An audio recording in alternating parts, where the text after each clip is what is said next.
Prismatic Pandemonium. I think the title is very, very accurate because it is insane how much this set has made everyone freak out, how much it's made the market explode more than it already was, which is crazy. And the fact that we're seeing day one markups of like 300% on most of these products. I mean, even at major retailers. I mean, Walmart kind of counts in this category because Walmart has like this weird thing where they're kind of like Amazon because they've got a bunch of different sellers that can sell on there, and it's not all just sold through Amazon or Walmart, excuse me, I almost called them Amazon. They're trying to compete with Amazon so much so that I'm calling them Amazon. Because of this, we're seeing Walmart.com having these different prismatic things. I think the ETBs are like 150 or something like that. We're seeing it sold out everywhere. I tried to get some last night. The stores put it up at about 11:30, almost midnight my time, and they sold out immediately. Sites crashed incredibly quickly. Like as soon as it went up, the sites crashed, they sold out. I mean, a lot of people were lucky, and a lot of people were like me that didn't get anything. Thankfully, I was lucky enough to get the first Walmart wave a while ago. I don't even remember when I was able to get this, but I was able to get a couple poster collections as well as a binder collection. But as a person that wants to start selling and doing rip and chips and stuff, that's not very many packs. We're looking at 20 packs behind me right there.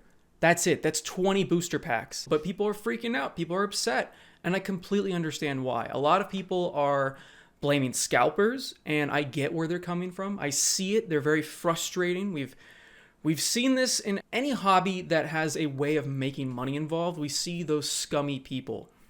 And I have a video going up tomorrow about Costco and just what was going on with Pokemon 151. And it happened in Canada, and now it's happening in the United States, hitting people in the face and trampling people and like getting in fights, and during the Target Black Friday ripping apart these different display cases. Now, again, with Prismatic Evolutions, I could see where people think it's the scalper's fault, and I think a lot of people in this community have come to the consensus that this was Pokemon's fault.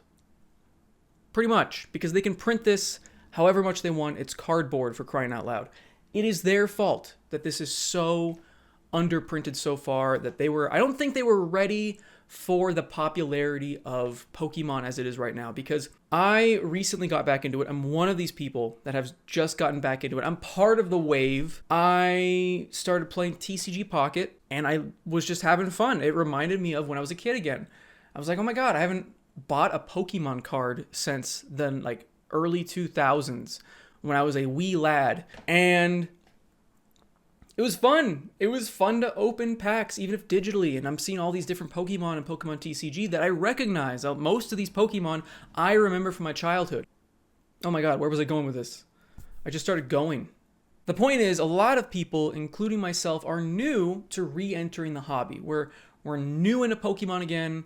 We're not quite sure what's going on, but there's so many of us. There's so many people like me that have just gotten back into it, reintroduced into Pokemon, and have now found themselves trying to get cards because it's fun to open them. It's so much fun.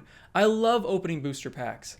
I've already opened way too many booster packs, and I've only been doing this for like a couple months now. I've only been buying Pokemon cards for a couple months, but they're just so much fun. Like you want to get those cards. You want to go after the chase cards. You want to fill your binder with SIRs and all the different ultra rares. Like it's so much fun trying to get the individual cards you're going for, and then finding new ones along the way you didn't even know that were like exciting and cool looking, and the different artwork, and it's a ton of fun. And yes, that massive amount of people definitely contributed to this happening, this entire moment where suddenly Pokemon was not ready. I don't think they printed enough to begin with. Now, there are a lot of people saying they might have done this maliciously or in a nefarious way.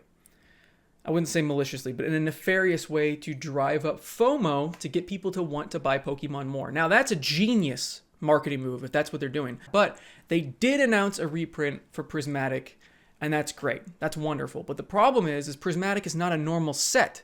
So there's not going to be booster boxes out there of this set, which means people like me that want to do rip and ships, people that are investing and just going to hold on to the product, people that just want to collect it, we're going to tear through product so fast.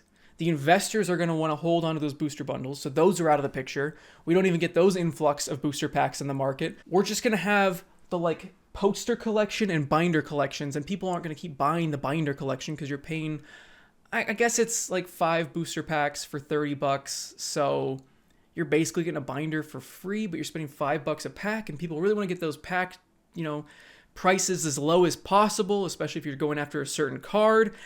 And the hit rates on these are absurd. Some people get super lucky, and I've seen people post their hits, and I'm like, wow, that's great. That's amazing. Is this the regular thing?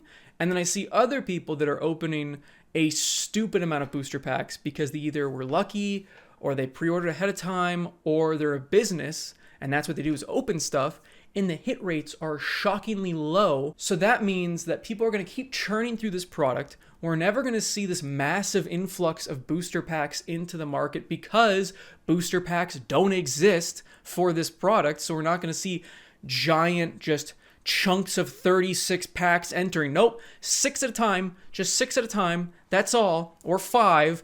And then the booster bundles are going to get bought up anyway by the investors. I guess 9 at a time for the ETBs. But, ETBs were like the hardest thing to get right now. And those are, again, another thing that investors are going to hold on to for lots of different reasons. Even if they do this giant reprint, it's still not going to meet demand.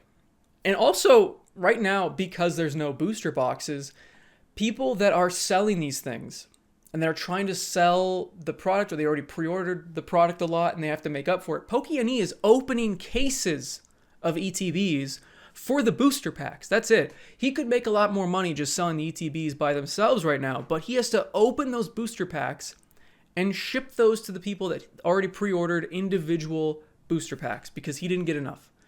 So because people are going to try to meet the demand of booster packs, people are going to break down the ETBs, and people are going to invest in the ETBs because they look great on the shelf, they're a lot easier to store, they keep the booster packs safe, and there's something that is going to hold value and go up later on because of the way that that product is designed. And because of that, I don't know that even this reprint that Pokemon is apologizing for and saying, no, it's going to happen soon, we're going to reprint the hell out of it, we're going to have so much product out there, I don't think that this is going to crash the market. Some people are thinking that, but I don't think that this is going to crash the market. There's just too much demand right now to crash the bull market we're in, to crash this just fever pitch for Pokemon. Now, there are a couple things that could crash the market, but I think that's another video for another day. Anyway, Prismatic Evolutions, it's a cool set.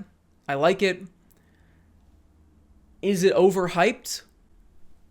A little bit, but I think it's because we've seen that price go up for Moonbryon. Moonbryon is like a $1,400 card at this point. This has, I think people are calling it Sunbryon. So it's another card that they think, and I think it's speculation, a lot of people are speculating that the card is going to hit the same level, or at least close, to the Moonbryon. And, well, I guess they were right, because it's selling for close to $2,000. And because of that, even more people are ripping through the product, even more people are churning through it. So there's just this dwindling supply, and it just keeps going away. Like it's being torn through. Unlike a lot of other different markets out there, like Amiibo, for instance. Like Amiibo was underprinted initially, and Nintendo had like this fever pitch for Amiibo, and people were super hyped, and they were buying it and buying it and buying it, and then finally Nintendo had a strong supply, and the hype died. With this, you're ripping through booster packs. And once you rip that booster pack no longer exists. So it's going to be hard to keep up with that demand when there's no such thing as a used booster pack. There's used Amiibo. You can buy secondhand Amiibo.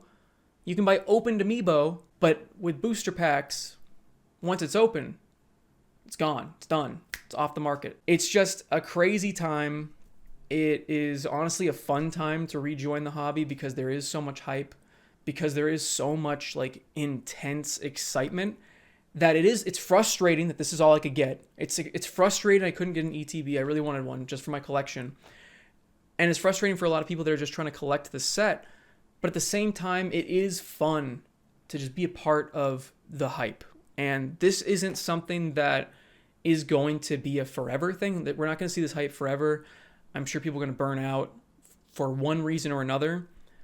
But despite all that, looking at this in a positive light, even though it's frustrating, it's still somewhat fun. Like, I got scraps, but it was fun to get the scraps. I don't know. I'm a crazy person. All right. Maybe that's just me, but it's fun when it's almost harder to get the product, because when you get it, it feels like, I don't know, the hunt is fun for me. So anyway, let me know what you guys think down below. Thank you for watching. Like the video if you guys liked it. Subscribe to this brand new channel, and have a great day.